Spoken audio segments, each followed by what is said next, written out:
Rick Halprin docked my pay over a spilled iced tea, and he did it loud, like shame was part of the tip jar. I felt the whole room look through me, not at me. My apron was damp with fryer heat, my hair stuck to my neck, and my smile was the kind you wear so you can keep your job. If you're listening, hit like and tell me what city you're watching from. I needed a witness. Because that morning, I couldn't afford silence. My name is Maya Bennett, and every decision in my life has a small boy attached to it. Eli is 7, all elbows and questions, and his backpack weighs more than my dignity some days. Daycare after school costs more than my groceries, so I count minutes the way other people count money. I hide my savings in a cookie tin behind the cereal, because Stan Klein, my landlord, likes to knock and smile as if rent is a favor and not a cliff today. Harbor Key looks pretty in postcards, but my world is the back end of a coastal diner called the Breakwater. 19 tables, 12 that wobble, a ceiling fan that chops warm air into smaller pieces, and windows that never quite lose the salt. The floor always feels sticky, even after mopping, and the coffee tastes like it learned bitterness in the Navy. Tourists come for the view. Locals come because it's cheap. I come because it's where my bills wait, piled, and I can't carry. By 10 in the morning, my shirt clings to my back, and my patience runs thin the same way the ice machine runs out. People snap for refills. People call me sweetheart like it's my job title. I nod, I move, I vanish between tables, because invisibility is the only armor a woman like me gets in public. Still, the anger sits under my ribs. Not hot anger. Old anger. The kind that pays rent.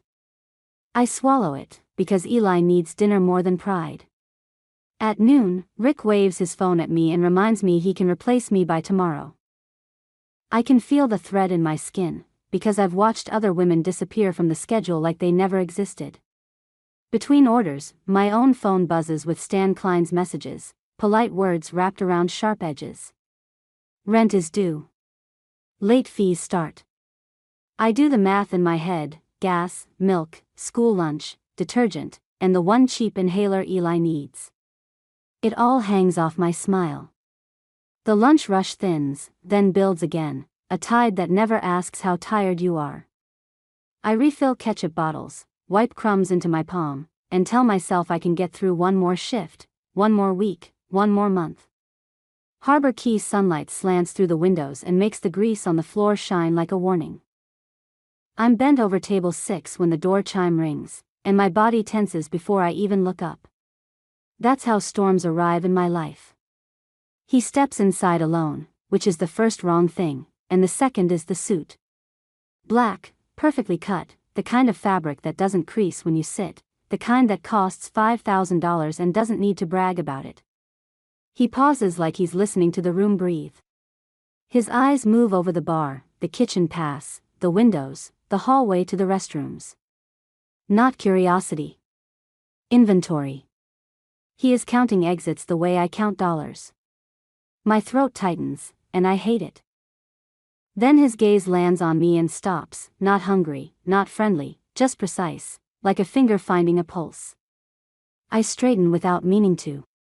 The diner noise keeps going, but it feels farther away, muffled by the rush of blood in my ears. He walks past the best tables and sits at the worst one in my section, under the dying fan, where you can see the front door and the back hallway at the same time. On purpose. Of course. I feel chosen. I tell myself I should hand him to another server, that I should keep distance, that May's warning is already forming in her eyes somewhere in the kitchen. But my feet don't listen. Being invisible trains you to chase any moment that proves you exist. I hate that truth, and I still carry it.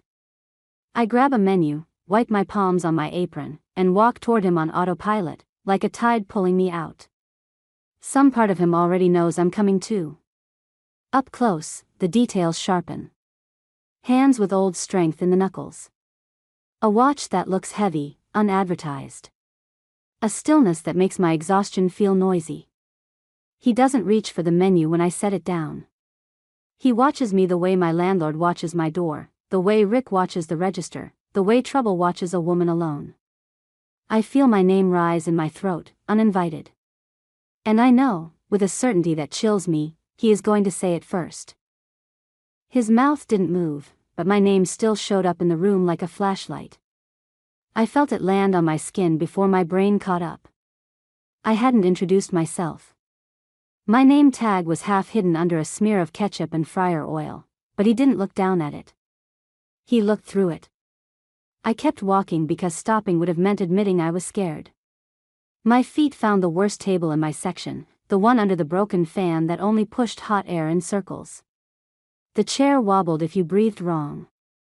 From that corner you could see the front door, the hallway to the restrooms, and the kitchen swing door all at once. He had picked it like a man picking a vantage point. Behind me the diner kept being itself. Plates clinked. The ticket printer chirped. Someone laughed too loud at the bar. Rick Halpern's voice cut through everything, reminding somebody to tip and reminding me to smile like my life depended on it. It did. Stan Klein's text sat heavy in my pocket, a polite thread about rent and late fees. My brain kept flicking to Eli's after-school pickup cutoff, to the peanut butter jar at home that was almost empty. Normal panic. Normal math. I set the laminated menu down and told myself to sound normal. I remembered Rick docking my pay for a spilled drink like I was a child. I remembered how it felt to be invisible until somebody wanted to blame you. The man didn't touch the menu. He asked for water and black coffee, plain, and it came out of him like instructions. When I turned to go, he told me to sit. Not kindly. Not cruelly. Just like the world usually talks to women like me when they think we don't get a vote. I glanced at Rick. His head was down over his phone. Of course.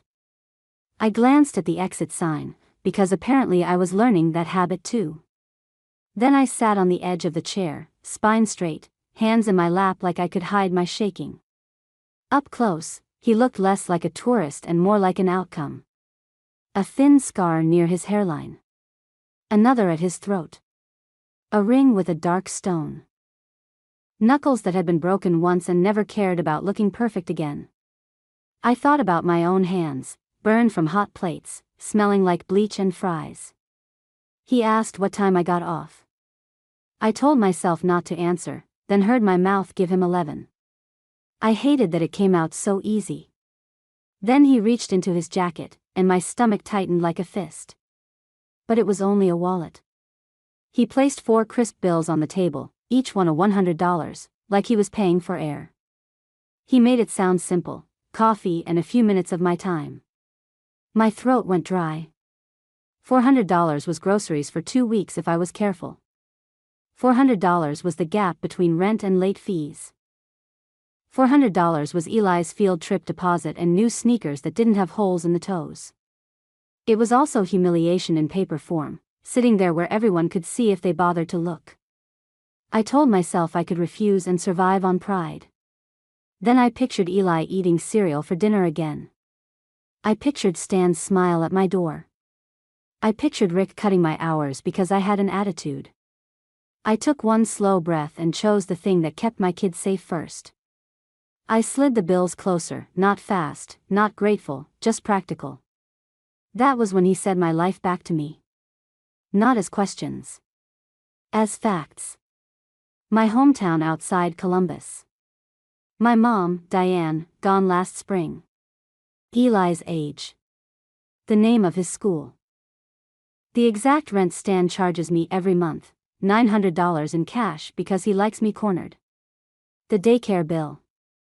The cookie tin. The fact I was saving to leave Harbor Key the second I could.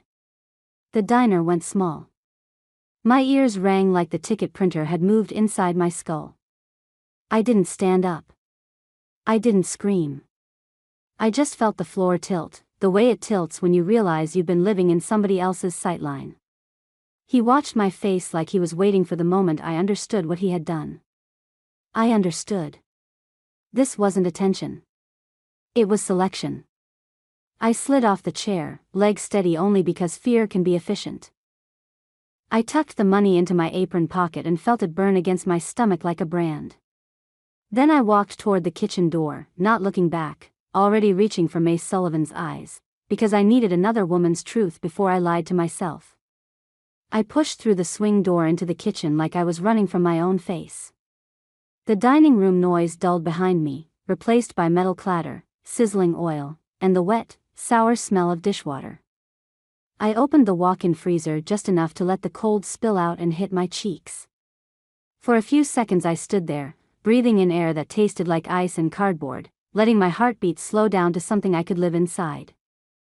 That was when May Sullivan noticed me. May always noticed.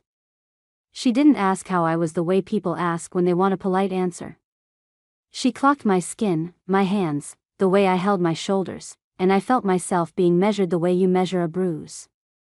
I remember her eyes narrowing, not with drama, but with calculation, like she was already deciding what she would do if I said the wrong thing. I wanted to pretend nothing happened. I wanted to walk back out there, refill coffees, and let the moment fade into the long list of humiliations I swallow for rent. But my body wouldn't cooperate. My fingers kept brushing the apron pocket where the $400 sat like a hot stone. It wasn't even the money that made me shake. It was the way that man had spoken my life back to me like he owned the file. May moved closer, blocking the view of the pass window with her body so no one could read my face from the dining room. I didn't hear her voice in my memory as much as I remember the pressure of her presence, the message in it. Talk fast. Tell the truth. Do not make yourself smaller. So I told her, but I told her the way you confess something you hate about yourself. I told her I sat down. I told her I let him put money on the table. I told her he knew my hometown, my mother's name, and my kid's school. I watched May's mouth go flat. She didn't gasp. She didn't act surprised. She looked tired in a way I recognized, like a woman who has seen this movie and hates the ending.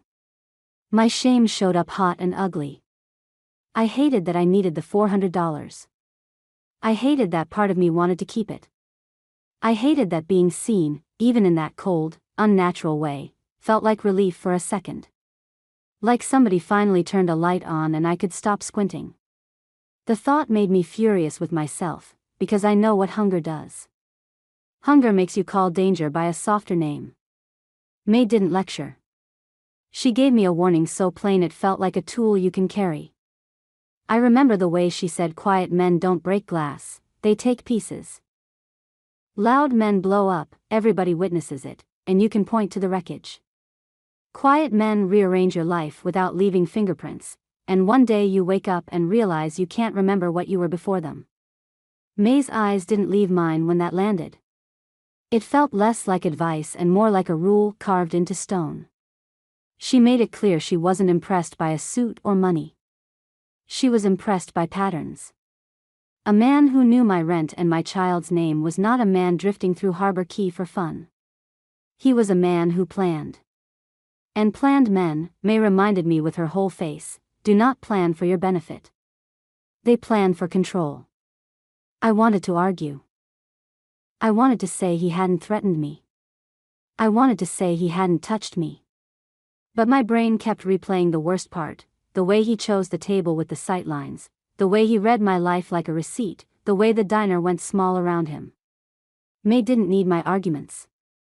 She waited them out like steam. By the time my shift ended, my skin felt too tight for my body.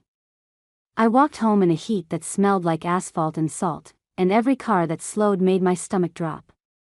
When I opened my apartment door, Eli ran to me with his homework folder half open, excited about a spelling test like the world was safe and normal. I held him longer than usual, breathing in shampoo and crayons, and I hated that I was bringing new fear into his air. Bedtime was the usual routine. Teeth brushed, one story, one extra sip of water, one last question about why the moon follows the car. I answered like a mother who wasn't falling apart. When he finally went quiet, I sat at the kitchen table and pulled the cookie tin from behind the cereal. I counted what I had saved, then added the $400 and felt my throat close. This money was a door. It was also a leash. Both things can be true. My phone buzzed with a new message from an unknown number. and my whole body went still. I didn't need to read much to understand. Black car. Tomorrow. 7:45 p.m. Outside my building. It wasn't written like a request.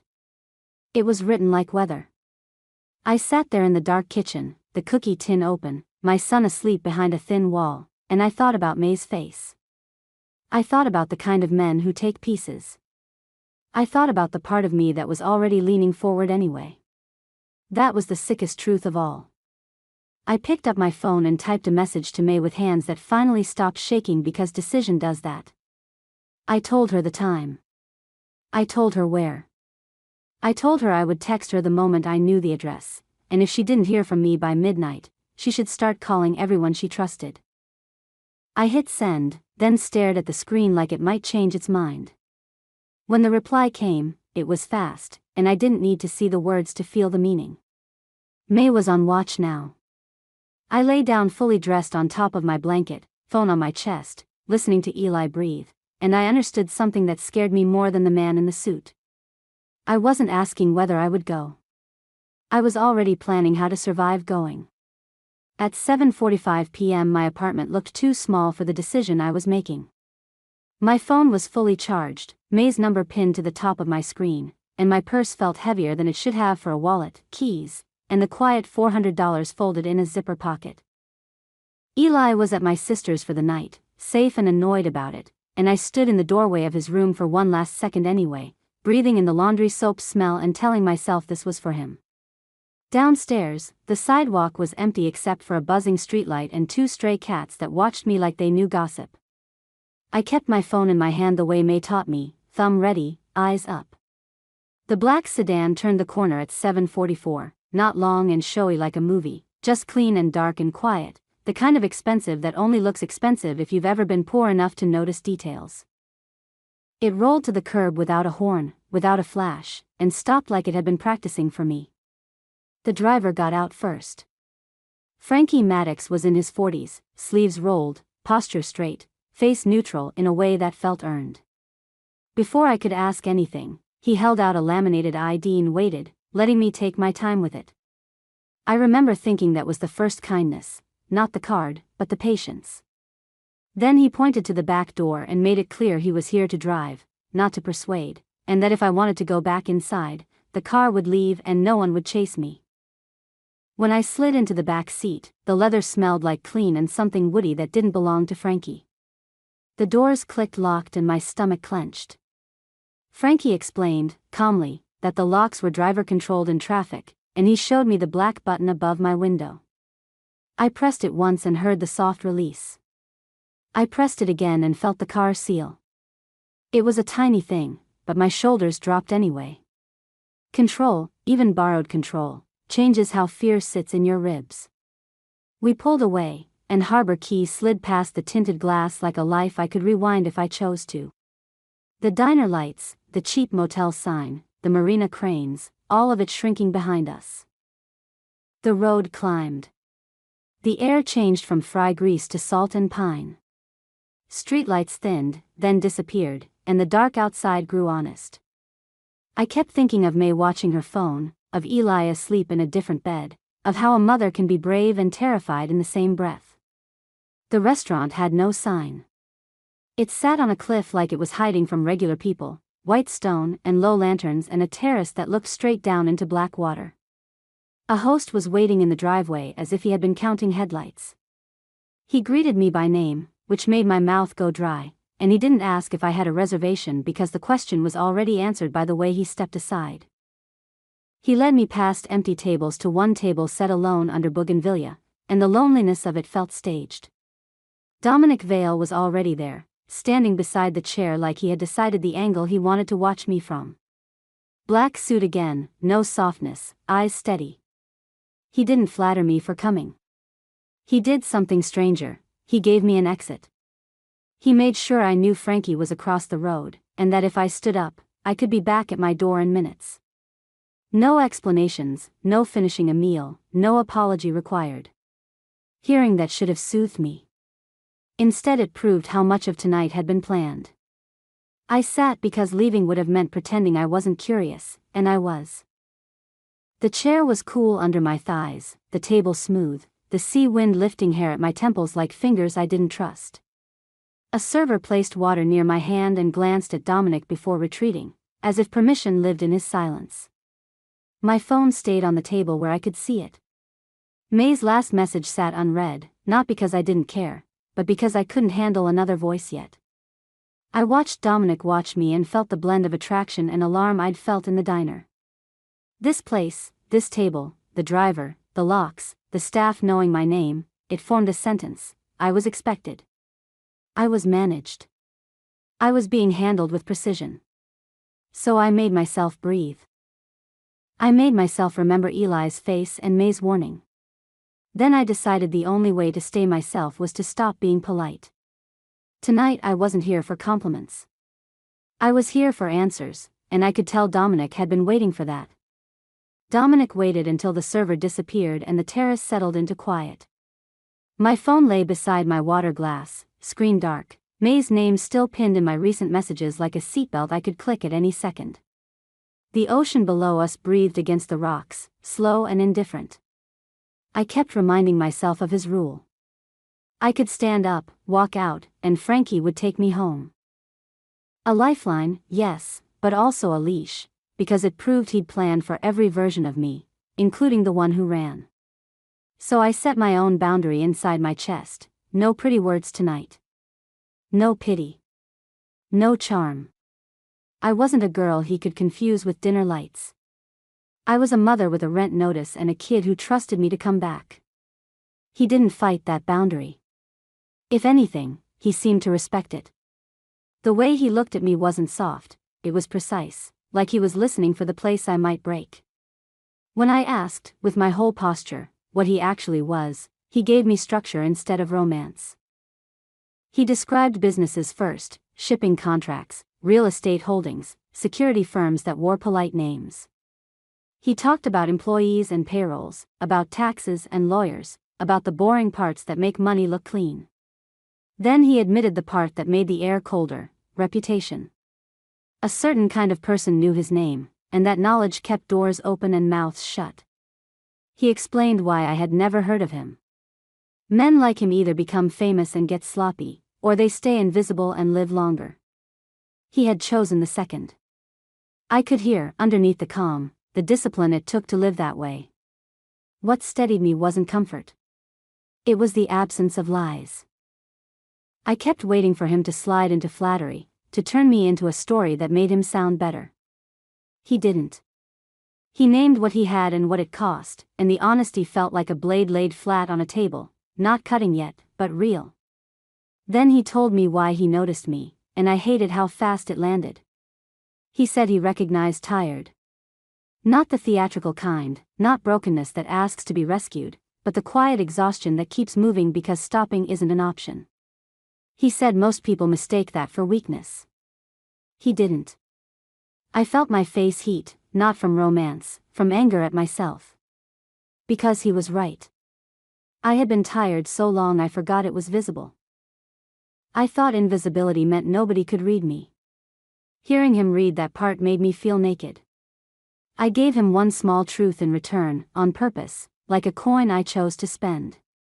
I let him know Eli was with my sister tonight, and that I had checked the clock 3 times already because bedtime routines don't pause for cliffside dinners. I didn't offer details about my whole life. I just let him see the shape of my priorities. He listened the way my customers never did, the way Rick never did.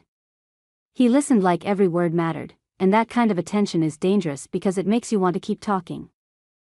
When the server returned, I noticed Dominic's smallest gesture, 2 fingers raised, and the server retreated again as if the air belonged to him. The rule came back then, quietly. He reminded me, without asking for gratitude, that leaving would not offend him. I pictured Frankie across the road, engine idling, and for a second my lungs loosened. Then dread followed, because a man doesn't offer exits unless he's confident you won't use them.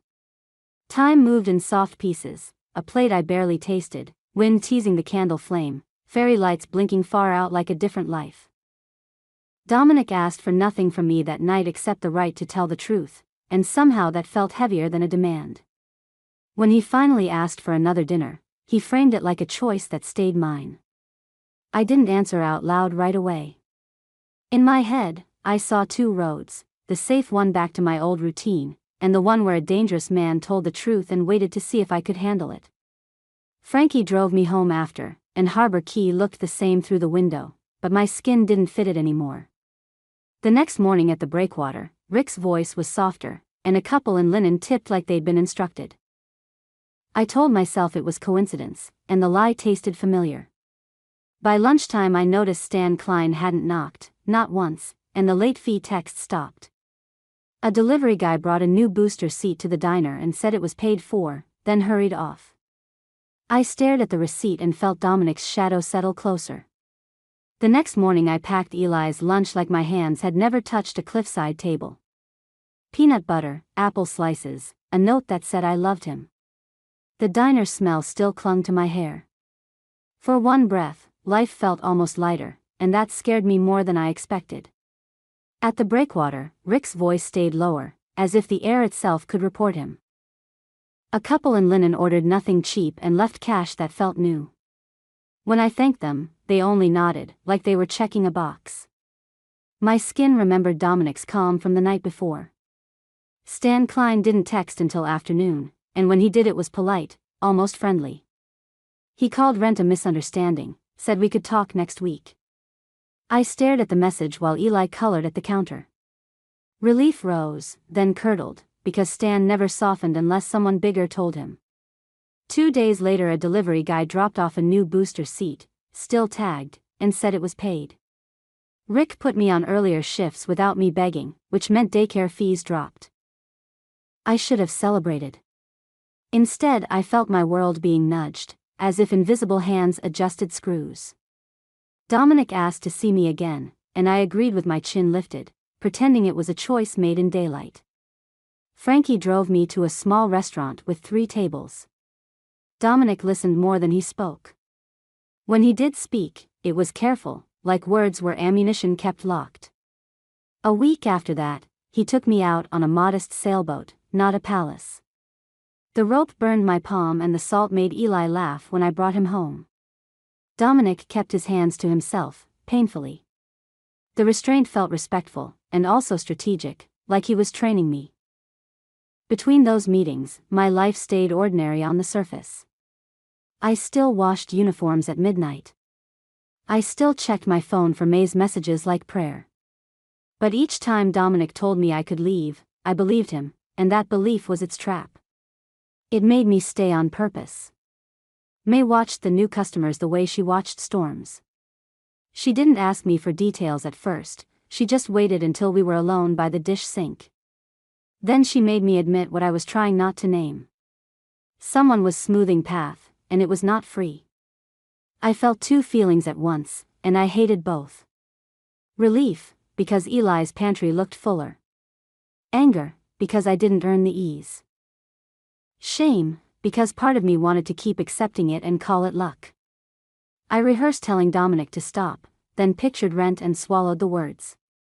Some afternoons, walking Eli to the corner store, I noticed a dark sedan parked a block away, engine off, windows tinted. It could have been anyone. Still, it seemed to shift when we shifted, like a shadow. I called myself paranoid the first time. By 4th, I stopped joking completely. May didn't urge me to confront Dominic. She urged me to think, to keep exits real, to keep my phone charged, to keep Eli close. Nothing romantic. Just survival. Her advice landed like bandages on raw skin. I followed it because I trusted her instincts more than my hunger tonight. By the 2nd week, Rick stopped snapping at me in front of customers. He still hated me, but he kept it behind his teeth. He offered me coffee without insulting me for taking it. That act felt louder than a scream. Power had touched him, and it wasn't mine anywhere. I typed messages to Dominic in my notes app, telling him to stop. I never sent them. I feared making him angry, yes, but I feared something uglier too. I feared he would stop, and I would feel the hunger again, and I would hate myself for missing the leash. May watched the parking lot between orders. Once, her hand paused over a plate like she heard something I couldn't. I followed her eyes and saw the dark sedan again, farther away. May said nothing. She didn't need to. The silence itself became a warning and my stomach tightened hard. The night it turned, the diner was slow, air wet after rain. Eli was asleep at home, and I was counting minutes until close. Rick cleaned glasses without shouting. May stirred soup. Then the door chime sounded, and two men walked in like they owned the quiet all at once. They weren't big or loud. Clean shirts, ordinary pants, faces that refused expression. They chose table 3 and sat without opening menus. One set his phone face down. The other scanned the room once, counting people, counting exits. Their eyes passed over me without stopping, and I felt registered anyway. My pulse jumped. May met my eyes over the pot, and her look carried a command. Her warning echoed, "Quiet men take pieces." These men felt trained. I slid my hand into my apron for my phone and knew I had to move, before table 3 became my cage tonight. The late shift at the breakwater always felt like the diner was holding its breath. Rain had cooled the pavement, but the air still carried fryer grease and salt. May stirred soup in the back, Rick wiped a glass without looking up, and I was wiping table 6 when the door chime rang. Two men stepped in, not loud, not hurried, dressed like they belonged anywhere. They paused enough to read the room, then moved as if they already knew where they wanted to sit. They chose table 3, the one with a clear view of the front door and the hallway to the restrooms. Neither of them touched a menu. One set his phone face down beside the salt shaker. The other let his eyes sweep the booths, the windows, the kitchen pass, and finally me, a quick measurement that never turned into a stare. My skin tightened anyway. I had seen this posture once before, in Dominic's stillness, and my body whispered the same word, professional too well. May looked up from the stove and met my eyes over the steam. Her face didn't change, but I felt the decision snap into place behind it. She moved to the pass window, blocking their line of sight, and I understood the plan without explanation. I would go out the back with my purse. I would not walk past table 3 again. May would stay stirring and plating and answer questions like a woman who knew nothing because she was brave in a practical way. I slipped my purse off the hook by the prep sink and pushed through the back door into the alley. The air smelled of wet cardboard, fish guts, and bleach. I kept my walk steady because running turns you into prey. Behind me, I imagined May's shoulders squared at the stove, buying me time with her silence. In my head I saw Eli's face asleep at home and I promised him I would not bring strangers to our door. My fear stayed small and useful. 3 streets east sat a little square with a fountain that never worked and a single street lamp that buzzed like a wasp. I stopped under the light because darkness suddenly felt like a choice I could not afford. My fingers shook as I dialed Frankie. He answered fast, and his calm voice laid rules over my panic. He told me to stay visible, keep the phone to my ear, and describe the men. He said he would be there in 6 minutes no matter what. I forced myself to talk, because silence makes room for imagination. I described the clean shirts, the phone face down, the way the taller one counted exits with his eyes. I pretended to adjust my hair while scanning the sidewalks. A couple walked past with ice cream, laughing, and I envied their ignorance. My brain kept picturing May in the kitchen, answering questions with her hands busy, acting bored so the men would not chase her out back. I kept my breathing slow and loud. Headlights swung around the corner and the black sedan appeared like it had been folded out of the dark. Frankie pulled close without lingering. The rear door cracked open before the car stopped and I saw Dominic in the back seat, suit off, jaw tight, eyes harder than I had ever seen. His hand reached toward me, and my feet moved on instinct. I slid in and the door shut with a final sound. The car rolled forward immediately as if stopping was a risk. Dominic filled the car the way thunder does, pressure without noise. He spoke to Frankie with clipped certainty, choosing the boat over the villa, and I understood the safest room was the one that could move. Frankie's hands tightened on the wheel and the town fell behind us in curves. Dominic looked at me, steadied my chin for a heartbeat, then released it as if touch was a promise. He made it clear that tonight was about keeping me alive before explanations no matter what. I thought about May at the stove and prayed the men would leave her alone. Dominic's phone buzzed once and he ignored it, eyes fixed forward, as if headlights could be threats. My hands stopped shaking, not because fear left, but because it sharpened. Those men had entered my diner like professionals, not customers. They had not come for Maya the waitress. They had come for the woman Dominic had been seen with. And that meant my life, my child, my routines, were leveraged now. Outside the window the coastline flashed, and marina lights grew closer. Frankie drove smooth and fast. Dominic sat beside me without touching, anger contained, focus ruthless. He made it clear he would explain everything once we were safe, including the parts that would make me furious, and that I would still get to choose what I did next. But tonight came first. As we turned toward a private pier, I understood the price of my life now. I was visible to the wrong people too. Frankie turned off the main marina and onto a private pier I'd never seen, a strip of concrete behind a chain gate that opened like it recognized the car. The boat was long and low, lights hidden under the rails so the water around it glowed. Two men waited on the dock in dark jackets, still and certain. Dominic guided me up the gangway with 2 fingers at my elbow, then let go. Teak warmed my soles. Inside, the air was cool and dry, smelling of clean wood and coffee. Soft lamps lit a narrow lounge in a long window that framed the harbor lights like stars trapped in glass. The door shut with a quiet click, and my legs finally admitted how close they were to buckling. The adrenaline crash hit hard. My hands shook. My mouth felt full of dust. All I wanted was to call Eli, hear my sister say he was asleep, let my brain touch something normal. The second thing I wanted was May. I pictured her behind the stove, answering questions with a face that said nothing, and guilt sat on my chest like a weight. Dominic sat across from me, not beside me, where I could see his hands and his posture, as if he was trying to remove every excuse for fear. He asked me to let him finish, because he gets lost answering one question at a time. He wanted the whole truth out in the open, then my judgment, not his. He explained his world the way you'd explain a machine. There were companies with clean names and real employees, and there were older channels underneath them that moved money from places it couldn't stay into places it could. The legitimate layer was the cover that kept regulators bored and competitors guessing. The real power was in influence, in favors, in the quiet promise that a deal would not spill. He told me why he stayed invisible. Attention was a spotlight, and spotlights created targets. He had built a reputation that worked best when most people never heard his name.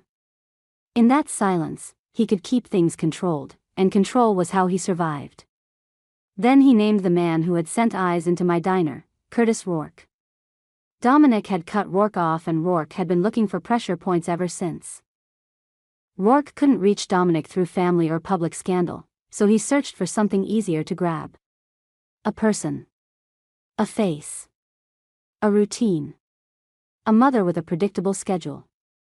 Dominic made it plain what Table 3 meant. Those men weren't there to eat. They were there to confirm me. If they could take me somewhere private, they could force a call, force Dominic to trade something, force him to show his hand. Not because I mattered to them as a human being, but because fear is leverage, and I had been seen near Dominic often enough to become useful. Cold clarity spread through me. I thought of Eli, and how a child can become collateral without ever being touched. So I asked the question that had been tearing at me since the first $400 hit my table. Why had he investigated me?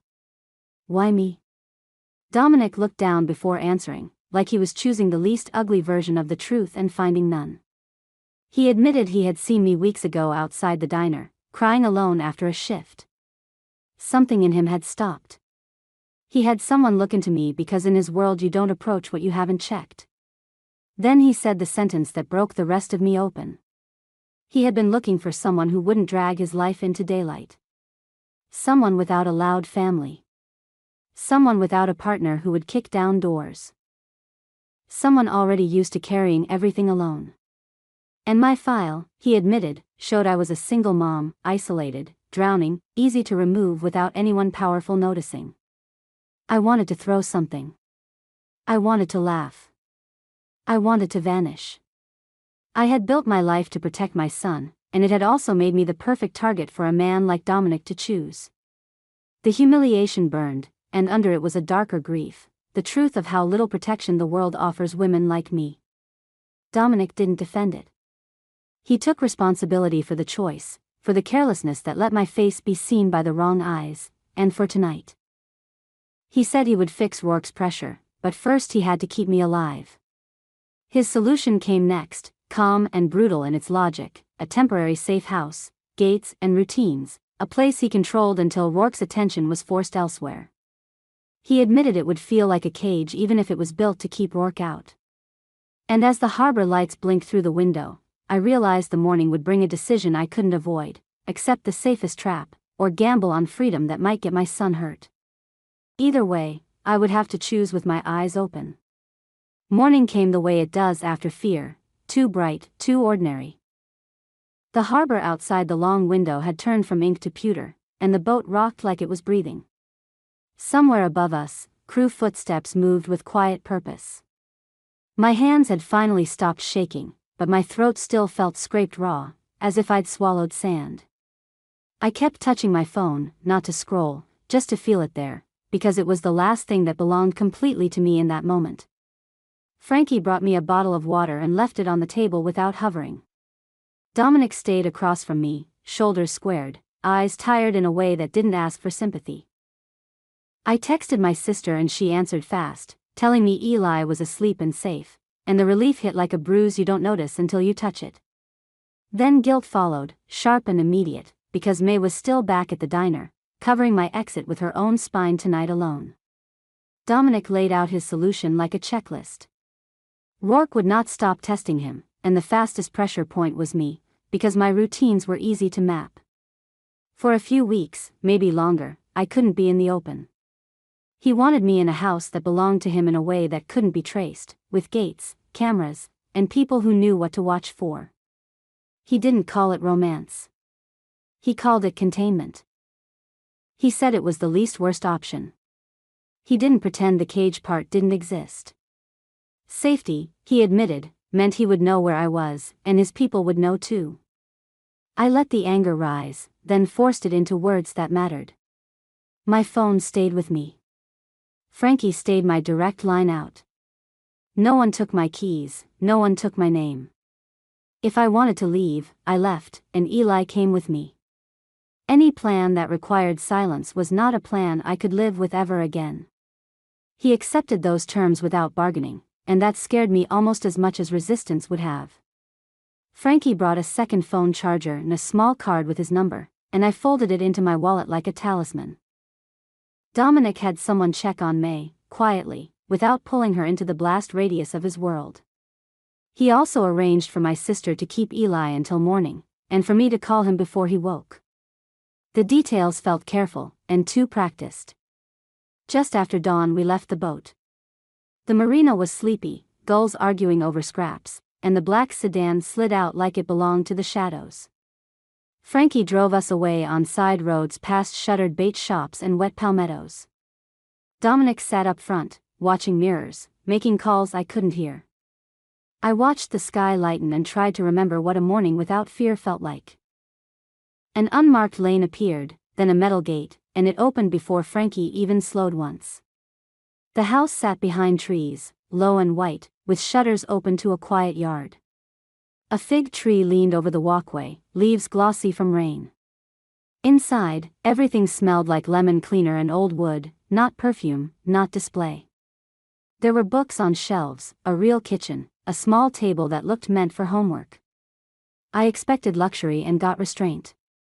It felt lived in, but no one's fingerprints were on it. That emptiness was its own kind of message and it scared me. Dominic gave me a key and explained he'd owned this place for years, long before Harbor Key, long before he ever said my name. He kept it under layers of paperwork and silence, a contingency for someone who needed to disappear without vanishing. Hearing that made my stomach flip, because it meant tonight wasn't the first time he'd imagined a woman like me in these rooms. It wasn't love. It was preparation. And preparation is another word for control. I felt anger, then clarity. Before Frankie left, I asked to call Eli, and my sister put him on speaker for a sleepy second. His voice made my eyes burn, and I forced myself to sound normal, promising I'd see him soon. Dominic watched me do it, face unreadable, and I realized he had not offered to take my child from me, only to keep us out of reach. That mattered. Still, the house keys were in his hand before they were in mine, and I noted it like a bruise-eyed track. I stood in the doorway with the key pressed into my palm and made myself separate facts from fear. Rourke was the threat. Dominic was the shelter and the risk. Eli was my reason. If I was going to stay here, it would be as myself, not as a kept thing. I would learn the legitimate parts of Dominic's life, demand my own money, and keep my exit real. I looked at Frankie's card and promised myself I would remember how to use it. The morning in the safe house, I woke before the sun because my body trusted alarms less than fear. The yard was silent, yet not empty. I could feel eyes in cameras I couldn't see. I brewed coffee and listened to the gate hum, confirming the world was closed today. Eli arrived after breakfast, sleepy and suspicious, dragging his backpack like it might bite. I showed him the kitchen table and told him homework still mattered, even here. He nodded, then asked where May was. I swallowed, promised we'd call, and hid my shaking hands under a dish towel quietly. Hannah Pike came mid-morning, not smiling too hard, not prying. She moved through the rooms with grocery bags and a clipboard, checking supplies, checking locks, checking Eli's allergies without turning it into a conversation. Her competence soothed me, and also reminded me this house ran on procedures, not feelings yet. Frankie became the steady shape outside my window. He didn't hover, he just existed, like a guardrail. Every time the gate opened, I heard the soft buzz and noted the time in my head. My phone always had service now, and that alone felt like a warning label right there.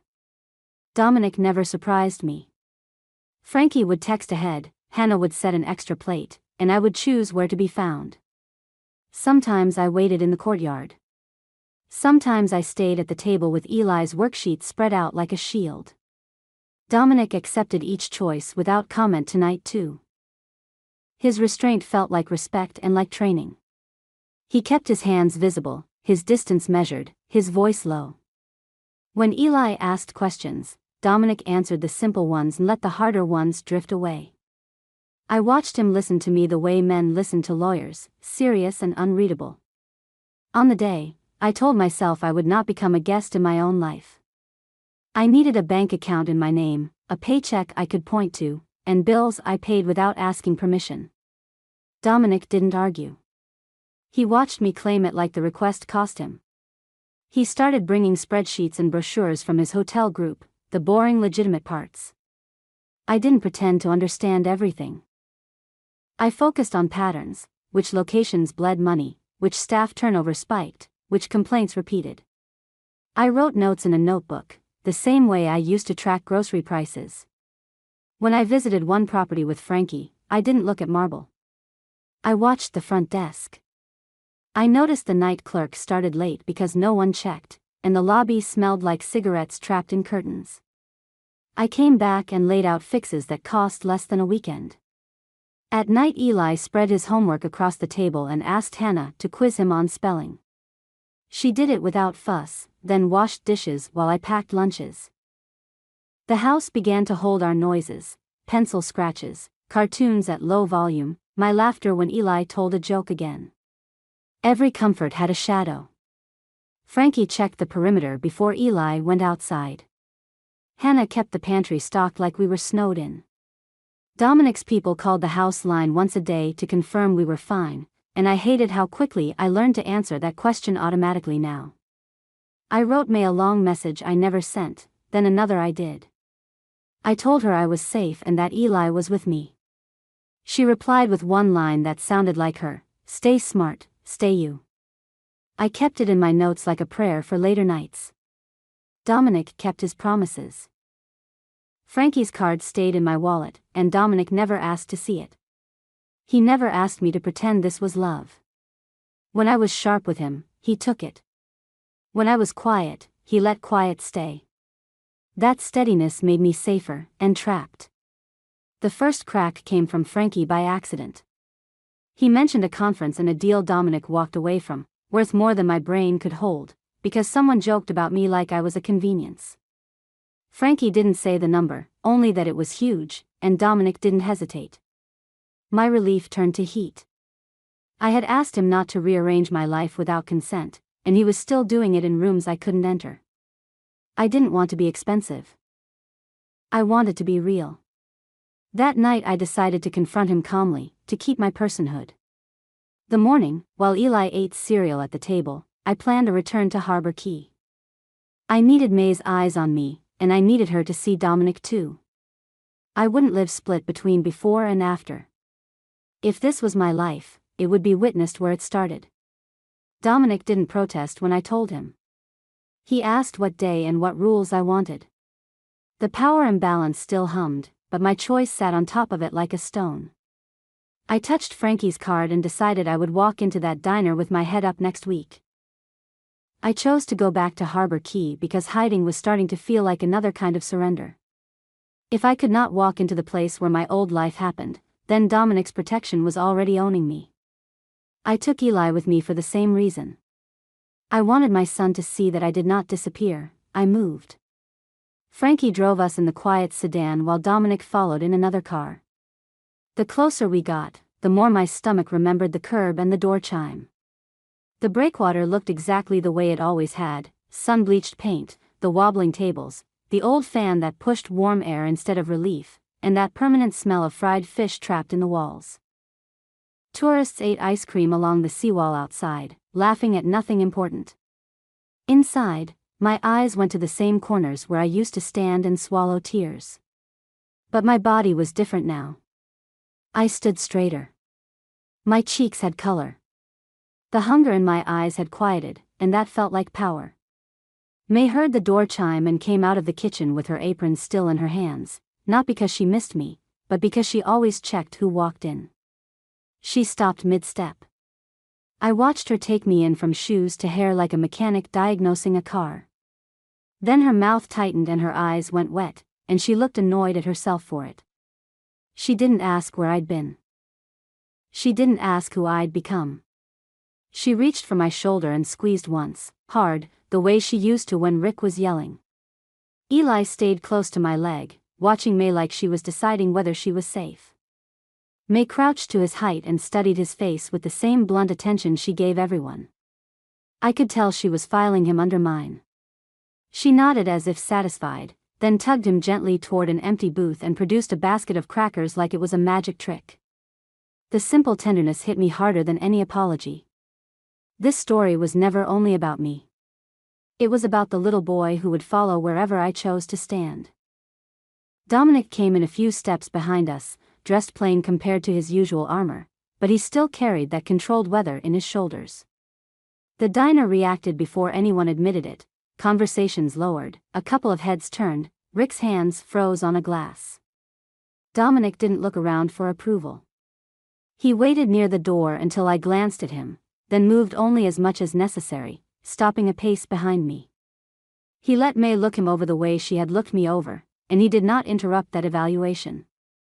I remember May's voice turning flat with authority. She made it clear that if Dominic wanted any place in my orbit, he would respect the parts of me that existed before him. She required check-ins, not as romance, but as accountability. She required that I keep my own phone, my own money, my own exit. She required that Eli never become a secret. Dominic listened, face still, and accepted each condition as if he understood it was payment on a debt. No bargaining. No charm. Just agreement and patience. May fed us without ceremony. She set down plates the way she always had, as if food was the only language worth wasting breath on. Eli ate like he belonged, and the sight of that in this grim little diner nearly broke me. I ate too, slower, tasting salt and lemon and the faint memory of being hungry enough to steal bread. Dominic kept quiet, giving May space to be the judge she needed to be. In that moment I understood the most powerful intimacy I'd felt in months was not a touch. It was being recognized. After we left, the harbor sun looked too bright today against the chipped paint of the diner. Eli held my hand and asked if May was my friend or my family, and I realized the answer was both. Dominic stayed a respectful distance away while Frankie waited by the curb. I paused at the spot outside the door where I used to sit with my head in my hands, thinking my life was permanent. The curb was the same concrete, the same salt smell, the same ocean beyond it. The only thing that changed was me. I had not been rescued into a new life like a fairy tale. I had stepped into it, feet shaking, eyes open, and then kept stepping every morning after. As we walked toward the cars, I asked myself the question that still refuses to die: did Dominic save me, or did I save myself? The morning after Harbor Key, I woke with the diner fan still humming in my skull. I made coffee in the quiet house and watched steam rise like a small, steady flag. My hands moved without shaking, but my mind kept replaying May's eyes, that quick inspection that said I was alive and still me. Outside, the gate clicked and settled, reminding me safety is a sound as much as a feeling. I held phone, breathed, and chose today again. Materially, my life stopped swinging on late fees and panic meals. I had a bank account in my own name now, a paycheck that landed there on schedule, and bills I paid with a calm I used to envy in strangers. Emotionally, I wasn't invisible anymore. People looked at me and saw a woman, not a problem. Morally, I learned to build boundaries the way I once built excuses. I reviewed them as rules, not wishes, and followed through always. I used to think tired meant weak, and broken meant finished. Now I know tired can be the engine that keeps you standing, and broken is what happens when you stop choosing. Dominic's first rule, that I could leave, became my private refrain. Safety and cage can look identical from the inside, so I kept proof of difference. I kept Frankie's card in my wallet and my keys in my pocket. I kept the cookie tin too, empty but honest. Eli is why I never let the story become romance first. He watched me pack lunches, sign school papers, and insist on bedtime even when Dominic's calls could have pulled me elsewhere. I wanted my son to learn that love does not erase limits. In the safe house, we did homework at the table, then brushed teeth, then read one chapter. Stability is not glamorous, but it is a kind of protection I can control. That mattered more than anything. Dominic is still dangerous. He carries power the way some men carry weather, quiet and unavoidable. I do not call him good, because good is too simple and I am done lying to myself. But he keeps his word, and he accepts my boundaries without turning them into a punishment. When I said no, he did not chase. When I said explain, he did not flatter. That consistency is why I stayed. I stayed with my eyes open, not dreaming. I work now, not as a favor, but as a paid role in the hotel company Dominic legally owns. I review complaints, track staffing, and notice the small human leaks that spreadsheets miss. My salary goes into my account, and I buy Eli's sneakers with my own card. The first time I did that, my chest hurt with relief. I was no longer borrowing a life. I was building one. Even on hard days, that fact steadied my hands today. In a drawer beside my bed, I keep 3 objects like receipts. The cookie tin from Harbor Key, cleaned and empty, reminds me how close hunger came. Frankie's card, edges worn, reminds me exits are real. And my phone, with May's name pinned at the top, reminds me I am allowed to ask for help. I do not keep these things because I plan to leave. I keep them because I can. That ability is difference between love and captivity. Being invisible is a sickness. It teaches you to accept crumbs and call them dinner. Being seen can hurt too, because it forces you to grieve every year you spent shrinking. Dominic showed me what attention feels like, but he was not the cure. The cure has been the quiet work of becoming someone I recognize in the mirror, tired sometimes, never broken, and still choosing. No one can do that work for you. Not lover, not fate, not luck. Some mornings I wake up and the old questions try to return. Was I chosen because I was easy? Did I trade one trap for another? I make coffee anyway. I pack Eli's backpack and tie his shoes and walk him to school. I look at my own face in the mirror and say, without drama, that this is me. The morning choice is small, but it repeats, and repetition becomes a life. May called useful, and she was right. If you're still here with me, take a breath with me. Picture your own curb, your own place where you felt unseen. Then picture the next morning, the one where you chose yourself anyway. That is the story I wanted to leave you with, more than the suit or the boat or the fear. Tell me in the comments what city you're watching from, and when you last felt invisible. If this hit you, like and share so others listen.